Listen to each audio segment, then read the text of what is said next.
Whew! Hindi ko mapiga. Ayan o, super smooth yung downshift. Auto blip, panalo, ang ganda. Alright, magandang umaga mga idol. Punta tayo ng ano ngayon, punta tayo ng RFID installation. Papalagay natin ng RFID si Sake. So buti malapit lang, mayroon lang dito sa ano, sa may exit ng Santo Tomas. And then siguro ikot tayo sa expressway. Testing. Alright. So yung ating windshield nasa pinakamababang setting o pinakamababang ano, setup. Ang maganda dyan, kahit naman itaas o ibaba, meron siyang butas dito. So yung hangin, tagusan pa rin. Kaya hindi mo mapapansin yung init kahit naka windshield ka.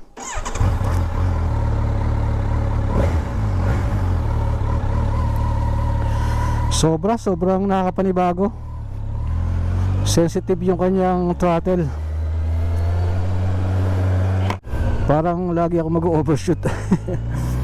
Kasi nga masyado siyang malakas. Hindi pa natin kabisado yung takbuhan. Pero at least kapag U-turn na tayo, kapag malaki yung ano, malaki yung kalsada katulad nito. Uy, pucha, nakakatakot. Muntikan pa. Alright, dito na tayo sa Santo Tomas exit, northbound. Ngayon pipila tayo dito sa ano, RFID installation. Pila muna tayo.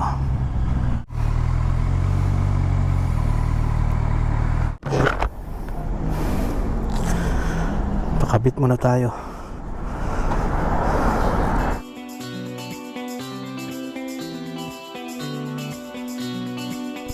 Alright, unang labas, unang gamit ng RFID ni Sake. Yun oh, binasa ka agad, maganda. Magandang pagkalagay.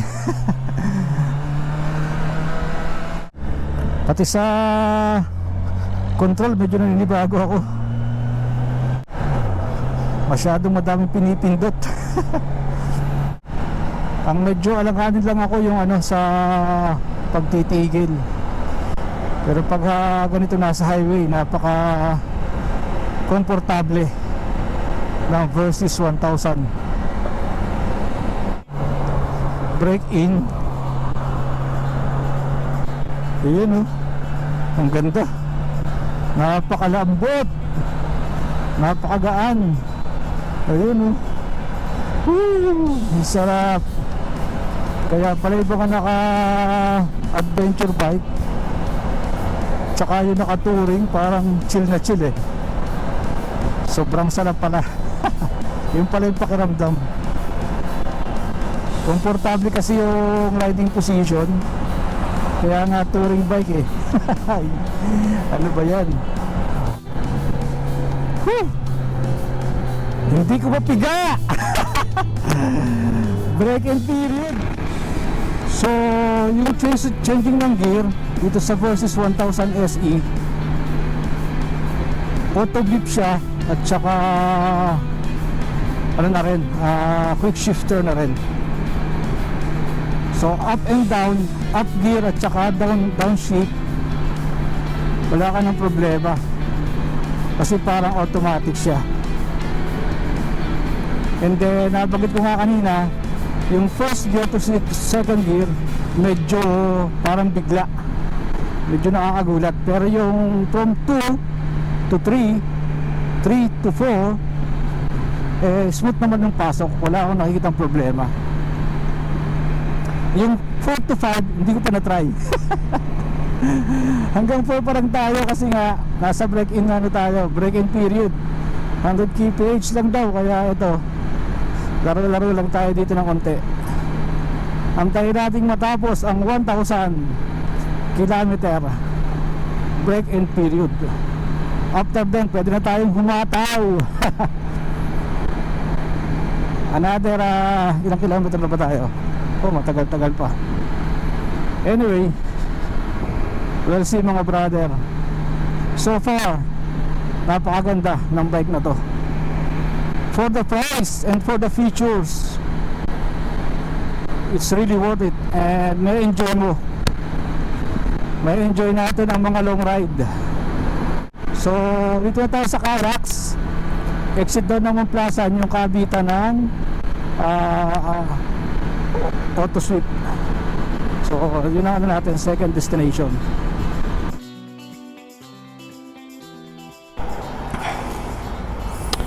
Alright, uwi na tayo.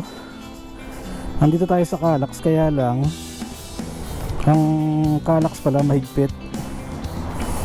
Hindi sila nagkakabit ng auto sweep or ng RFID para sa NLEX or sa Calax kapag wala ka pang at least MB file. Kailangan nila.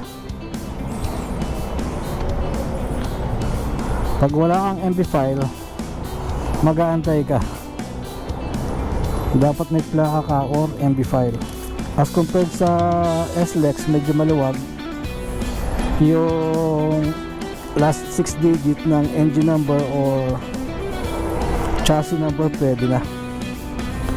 Dito sa NLEX hindi pwede. So mas mahigpit. So ngayon, uwi na tayo. Wala eh. Hindi pwede. Sabi ko na from 1 to 2. Ayan o. Gumaganon. Hindi smooth. Pero pag 2 to 3 walang problema. Smooth na siya as compared ng 1 to 2. Kapag ka nasa high speed ka na at saka high RPM, mas maganda yung pasok ng quick shifter. Yung 3 to 4 mas maganda. 4 to 5 okay din, na-try ko na yung 4 to 5 kanina. So ang problema rin talaga yung sa lower gear. Pero tingin ko kung isasagad mo yung first gear bago ka mag second gear, smooth na rin yun. Try natin kapag natapos yung ating break-in period.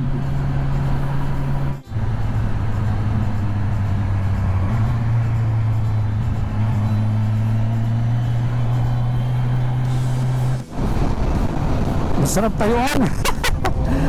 Panalo.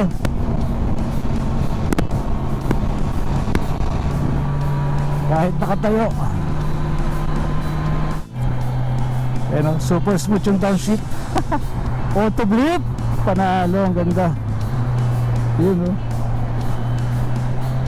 Ganda. Sarap.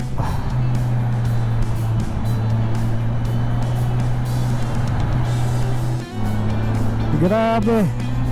Whew. Hindi ko mapiga. Bitin na bitin eh.